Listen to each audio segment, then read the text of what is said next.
All right, this is Form Check Friday. This is a series where we're going to take your viewer submitted videos, and I, a professional powerlifting coach of 10 plus years, I am going to review the videos, try to offer you some technique recommendations, perhaps talk a little bit about programming or any other way I can think of that you might be able to fix and improve your lifting based on what is sent in. If you're interested in submitting, we have a submission form up on our website at calgarybarbell.com. Just click on the link for form check. Now, without any further ado, we're going to intro today's first submission. Now, first up is Jayson. Jayson's doing a deadlift here. It's 465 pounds single at what he calls an RP 8, and Jayson is training for powerlifting for a competition. He says he's new to using the belt, aiming for 500 pounds by the end of the year, and he's worried he has too quad dominant of a deadlift, which makes the bar start a little further from his shins. So taking a look at this, let's see what we can see. So first off, the pull into position looks good. I think the only adjustment I'd make here is maybe just not craning the neck back. I'd try to just keep the neck in line with the rest of the trunk, right? Pick a point maybe about here that you can set your gaze on. That way we're not pulling a bunch of excessive extension in the upper back here, which is going to make it harder to get good tension through the mid back and get as much of the brace going as we want. The other thing I'm seeing here is maybe we're on a little bit of the insides of the feet. Might be that narrowing your stance very slightly to allow yourself to get a little more knees out and be a little more straight up and down in the shins. I think if we looked at this from the front, we might see a little bit of an inward angle from your foot to your knee, which in some cases means that we're not going to be as stable as we can be on the feet. So probably narrowing your stance very slightly would be a recommendation I'd make. In terms of things being too quad dominant or being too far from your shins, I don't think that's something that I would be concerned about looking at this, right? We're starting with the bar pretty much right up against the shins, which I also don't think is always 100% necessary. I think in some cases, depending on a lifter's anatomy, starting with the bar slightly away from the shins, right? If this is the front of the shin and the bar is here, so it's over the middle of the foot, that's totally fine. In your case, yes, we have a little bit more of a positive or forward shin angle. The bar starting right against the shins, not an issue. I don't think we're overly deep. I don't think we're overly knees forward. So the concern of it being like too quad dominant, I don't think is something that I'm concerned about here.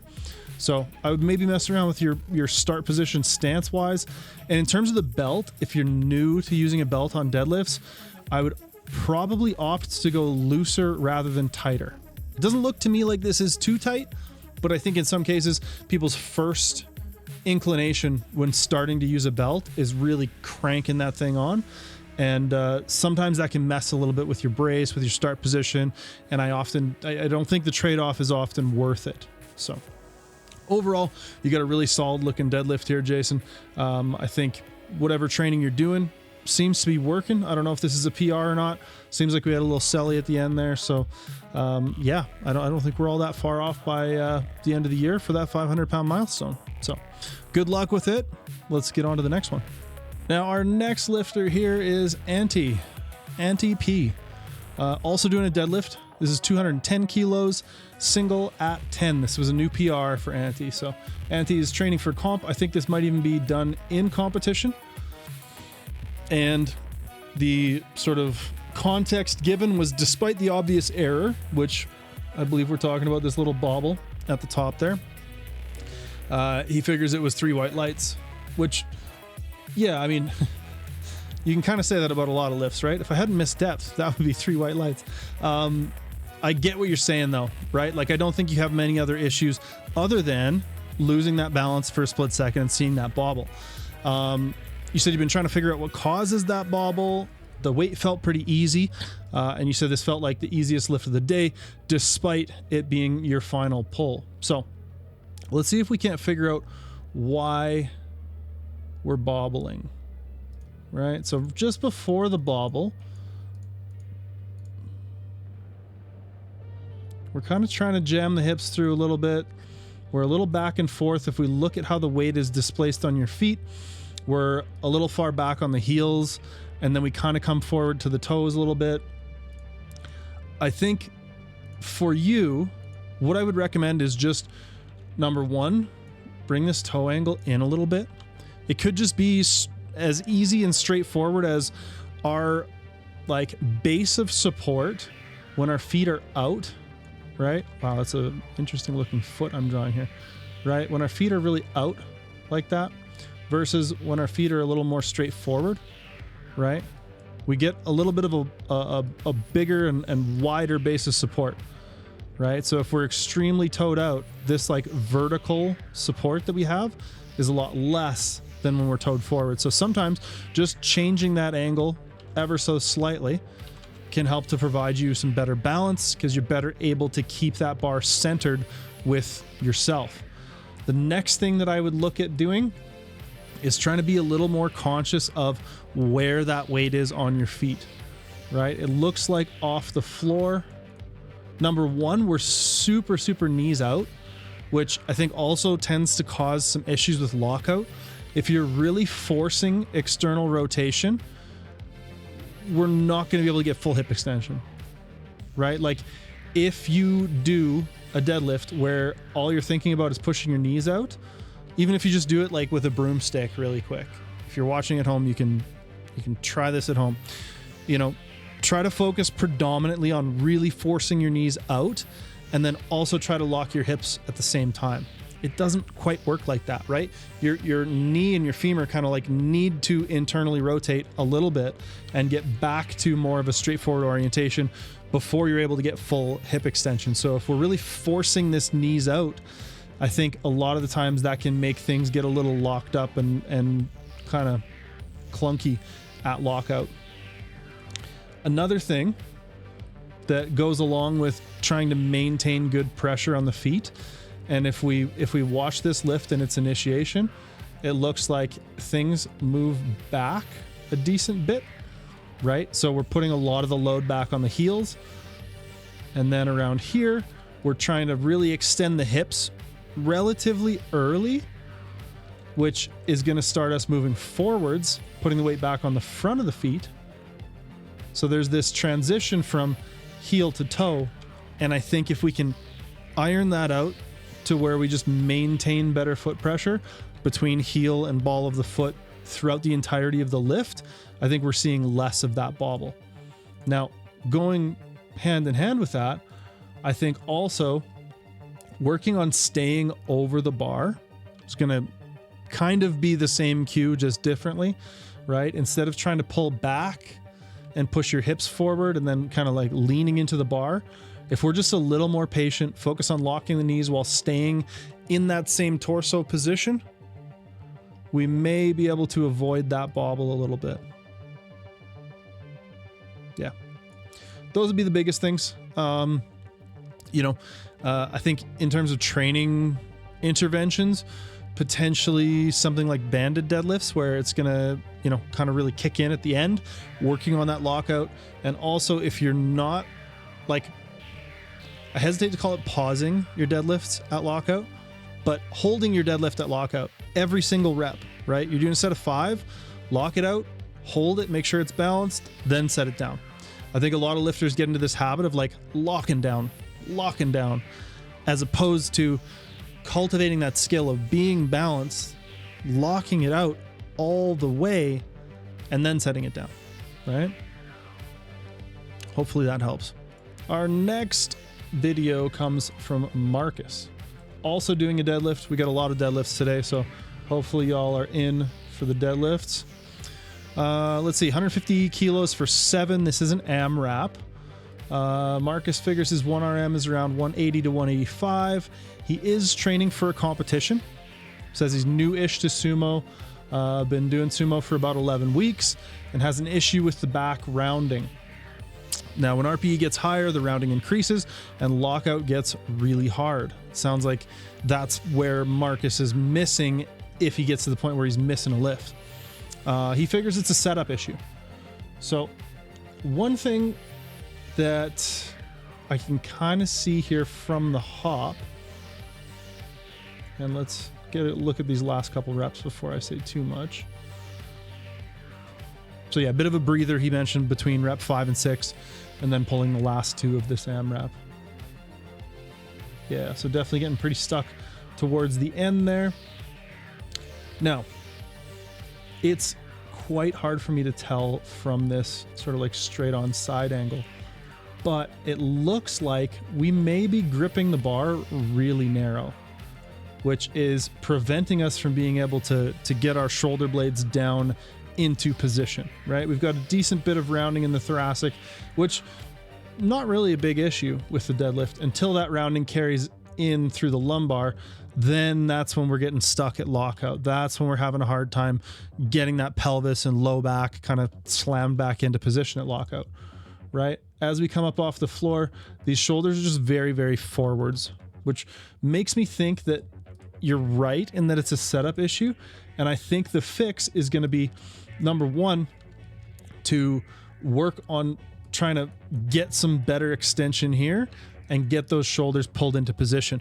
Now, if you just take and like put your hands really close together here and try to pull your shoulders back and down into position without moving your hands, it's going to be really hard to do. The wider you are, the harder it's going to be at a narrow position. However, if you move your grip out just slightly, all of a sudden that frees us up to be able to get a lot more movement out of them shoulder blades, right? So it looks to me like, number one, we're strapped up, right? Which I think there's a lot of more novice lifters right now who strap up, grip on the smooth, and then wonder why their upper back position is not so hot, right? And I'm not saying you're doing that. Again, it's hard, if not impossible, for me to tell if that's what's happening from here. But going wider a lot of the times is going to help you get a bit better position in the upper back. And I think your starting position in the upper back is probably the biggest thing holding you back here, right? Like as we go to pull in, right? So like here, I feel like we have some tension pulling the shoulder blades back, which is commonly, you know, a common kind of mistake lifters make when they're trying to create upper back tension. What we're looking for is we're looking to try to take this shoulder blade and pull it into the brace, right? A lot of that's going to come from feeling some good tightness in your lats, right? Thinking about bending the bar, pulling those shoulders down, clamping the armpit shut, pointing the elbow towards the back wall, and on and on and on. There's a lot of different cues to try to create this, but essentially, I think you're going to feel lat tension as an indicator that you're starting to get this upper back position figured out, right? The other thing I'm noticing here, yeah, as we go to pull in, like we're good from like here down, basically. We might also be trying to wedge the knees out too far, too hard, but I think the biggest thing is coming from this upper back. Again, this neck position is going to make it hard to have as good a control as we can here, right? Because we're creating this extension here, and it's going to tighten up the upper back, but it's not actually going to allow us to like work with that position quite as well. So let's tuck that chin in a little bit, right? Instead of this, tuck the chin in a little bit, and then we'll be able to get a little bit more positional awareness and a little bit better working with the upper back. I think grip width might be the big thing holding you back here. As with that other lifter, I think we might be toeing out a bit much. That might be making lockouts a little harder. In your case though, I don't think I would toe in. I think what I would do is actually heel out just a tiny bit. So I think it looks like your hips are fine being in that wider position.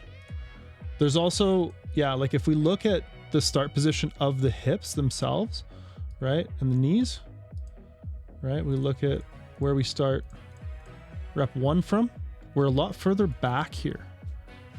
So just working on trying to find that good consistent foot pressure off the floor. This rep is a lot of heels. Some of these later reps were a little more balanced between midfoot and, ball of the foot, midfoot, and heel.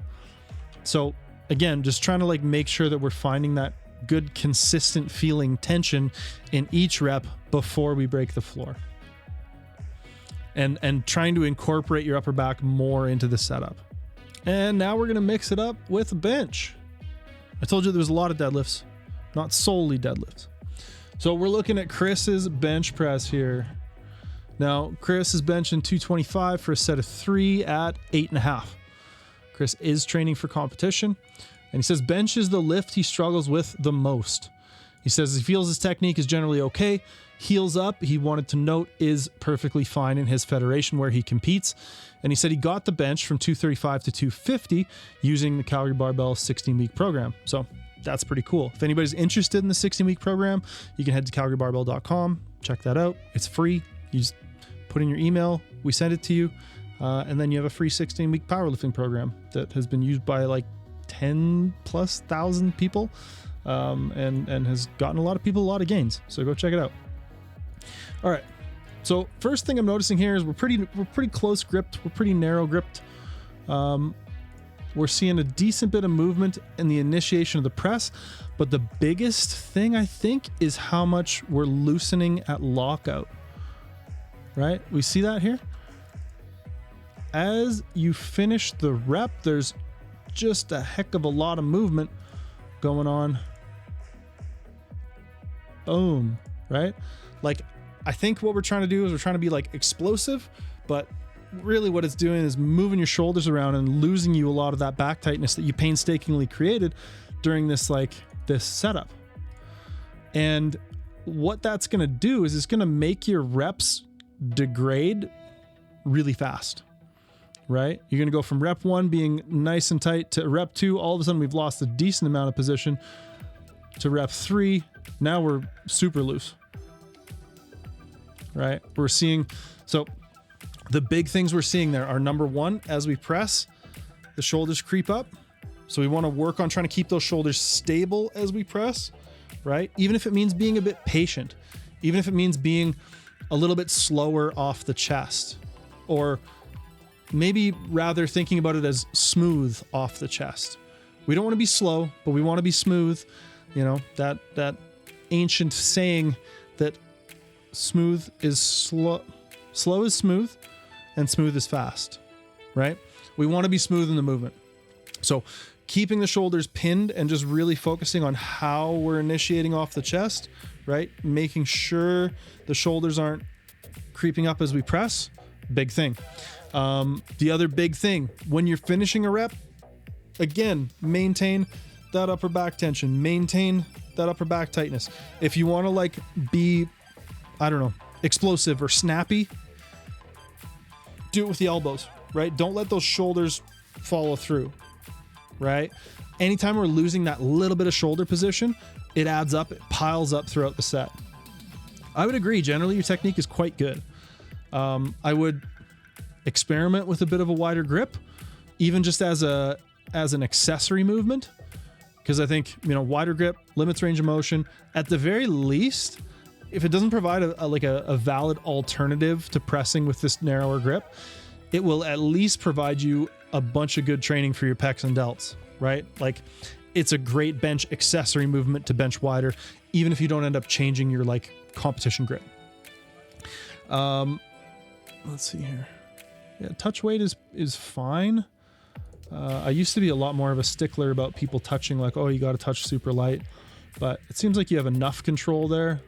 Like, I don't think the touch is really messing you up. I would still, even if it's legal, I feel like we don't get as much leg drive being in this like kind of toe pick. So I would play around with that again, just like maybe on an accessory day, maybe do like a like an IPF bench day or something, you know what I mean? Like where you bench wide and you put your feet flat and just like play around with those positions and stuff and see if there's anything that you can learn from benching in that style. Not necessarily that will change your comp lift, but at the very least, like I said, it'll provide